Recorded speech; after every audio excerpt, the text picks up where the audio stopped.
પાટીદાર અનામત આંદોલન સમયે થયેલા તોફાનોમાં રાજદ્રોહ સહિતના થયેલા કેસો રાજ્ય સરકારે પરત લીધા હોવાને લઈ આભાર માનતી પોસ્ટ ભાજપના વિરમગામ વિધાનસભાના ધારાસભ્ય અને આંદોલનકારી નેતા હાર્દિક પટેલ દ્વારા કરવામાં આવી છે। ત્યારે બીજા પાટીદાર નેતાઓની પ્રતિક્રિયા પણ સામે આવી છે। તેમણે શું કહ્યું, આવો સાંભળીએ। જય સરદાર। સોશિયલ મીડિયાના માધ્યમથી અને પ્રિન્ટ મીડિયા અને ઇલેક્ટ્રોનિક મીડિયાના માધ્યમથી અત્યારે મને જાણમાં આવ્યું છે, મારા ધ્યાનમાં આવ્યું છે કે સરકાર દ્વારા કેસો પાછા ખેંચવામાં આવ્યા છે। એમાં રાધરણો કેસનો પણ સમાવેશ થાય છે। તો હું આપ સૌને, મીડિયા મિત્રોને અને સમાજના લોકોને હું કહેવા માગું છું કે જ્યાં સુધી સરકાર પોતે સરકારના પ્લેટફોર્મ, કોઈ પણ પ્લેટફોર્મ હોય, ગૃહ મંત્રાલયનું હોય, CMOનું હોય કે સોશિયલ મીડિયા માધ્યમ અથવા પ્રેસ કોન્ફરન્સ કરીને જ્યાં સુધી સરકાર પોતાના પ્લેટફોર્મ ઉપરથી કોઈ જાહેરાત ન કરે ત્યાં સુધી એ માહિતીને ઓથેન્ટિક સમજી કેવી રીતે શકાય। અને સરકારે જાહેરાત કર્યા પછી પણ એને કાનૂની પ્રક્રિયાને ફોલો કરવાની હોય છે। સરકારે કોર્ટમાં એક એફિડેવિટ રજૂ કરવાનું હોય છે અને એફિડેવિટના આધારે કોર્ટ નિર્ણય કરતી હોય છે કે કેસો પાછા ખેંચવા કે કેસને કન્ટિન્યુ કરવા। એટલે જ્યાં સુધી સરકારના માધ્યમ દ્વારા, સરકારના કોઈ ઓથેન્ટિક માધ્યમ દ્વારા એની જાહેરાત ન થાય ત્યાં સુધી કોઈ ખુશ થવાની જરૂર નથી। અને સરકાર જ્યારે પણ જાહેરાત કરશે ત્યારે અમે અમારી પ્રતિક્રિયા આપીશું, પરંતુ જ્યાં સુધી ઓથેન્ટિક જાહેરાત ન થાય ત્યાં સુધી એના માટે કોઈ ટિપ્પણી કરવી અયોગ્ય છે। અને કોર્ટમાં કેસ ચાલુ હોય ત્યારે હું એવું માનું છું કે કોર્ટના કોઈ પણ નિર્ણયને એના ઉપર આપણી પ્રતિક્રિયા આપવી એ પણ અયોગ્ય છે। એટલે આપ સૌને મારી વિનંતી છે કે જ્યાં સુધી સરકાર અને લીગલ પ્રક્રિયા પ્રોસેસ પૂરી ન થાય ત્યાં સુધી એના ઉપર હું કોઈ ટિપ્પણી આપી શકું એવું નથી। જય સરદાર। જી સરકારશ્રી દ્વારા CMO તરફથી ગઈકાલે આ મુદ્દે નિર્ણય લેવામાં આવ્યો છે કે પાટીદાર સમાજના પરના જે 13 થી 14 કેસો છે, ગાંધીનગરના 8 કેસો, અમદાવાદના 3 કેસ, સુરતના 2 અને એક મહેસાણાનો મળી હવે દરેક કેસોને પરત ખેંચવાનો અમને નિર્ણય લેવામાં આવ્યો છે। અને આજે સાંજ સુધીમાં અથવા તો શનિ રવિની રજાઓથી સોમવાર સુધીમાં આનો સત્તાવાર પરિપત્ર જાહેર કરવામાં આવશે એવી પ્રાથમિક માહિતી હાલ મળી રહી છે। આ નિર્ણયને કઈ રીતે જોઈ રહ્યા છો? આ નિર્ણયને હાલ સહર્ષ આવકારીએ છીએ। સત્તાવાર જાહેરાત થાય ત્યારે એના પર વિશેષ પ્રતિક્રિયા આપીશું।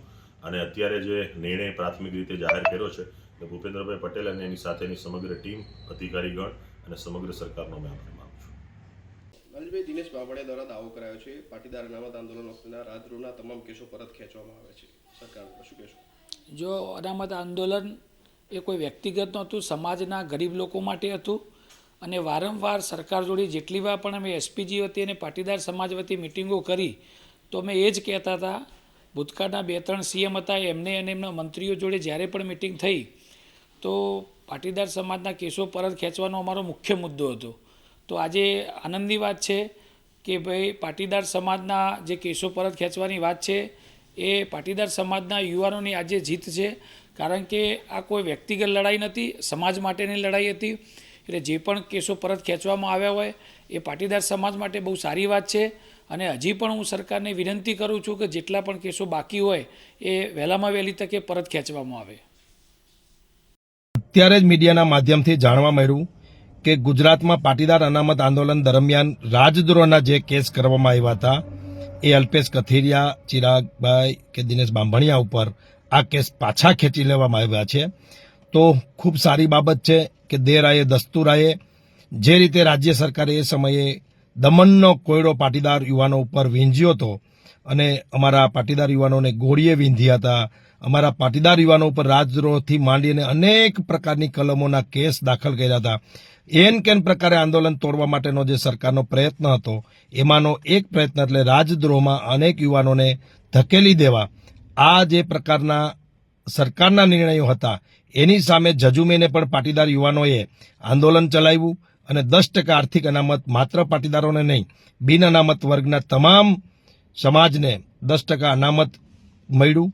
આ સાથે આયોગ અને નિગમ મળ્યું। એવી અનેક કલ્યાણકારી યોજનાઓ આ સરકાર પાસેથી આ યુવાનો લડાઈ લડીને લાવ્યા, જેનું પરિણામ આજે ગુજરાત અને દેશના લોકો મેળવી રહ્યા છે। આ સાથે જ એટલું જ કહેવું કે જ્યારે કોઈ યુવાન, કોઈ લોકો, કોઈ સમાજ, કોઈ વિસ્તાર સરકાર પાસે કાંઈ પણ માંગતી હોય તો એમની જરૂરિયાત હોય છે, એમને એ વસ્તુ સરકારે આપી દેવી જોઈએ।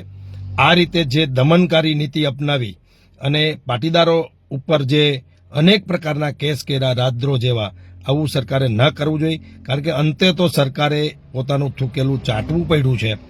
એટલે આ પ્રકારની નીતિ રાખ્યા વગર સરકારે કલ્યાણકારી નીતિ પ્રજા માટે રાખવી જોઈએ એવું મારું માનવું છે.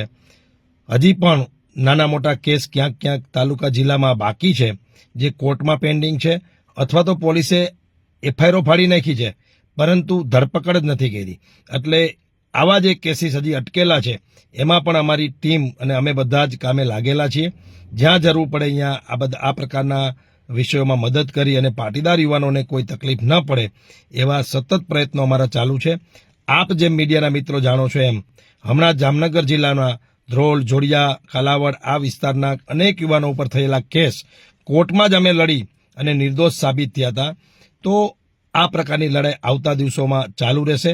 હજી અમારી એક માંગણી અડગ છે, જે છે 14 યુવાનોની જે હત્યા થઈ છે આંદોલન દરમિયાન સરકારના ઇશારે 14 યુવાનોને જે ગોળીએ વીંધા છે, એમના પરિવારોને જે નોકરી અપાવવાનો વિષય છે, એમના પરિવારને જે પગભર કરવાનો વિષય છે, એ વિષય હજી અમારો પેન્ડિંગ છે. એ પણ આવતા દિવસોમાં અમે લડશું. આગળ આવતા દિવસોમાં એ માંગણીને બુલંદ કરશું અને એ પરિવારોને પણ ન્યાય અપાવશું એવી ચોક્કસ પાટીદાર યુવાનોને મારી અપીલ છે.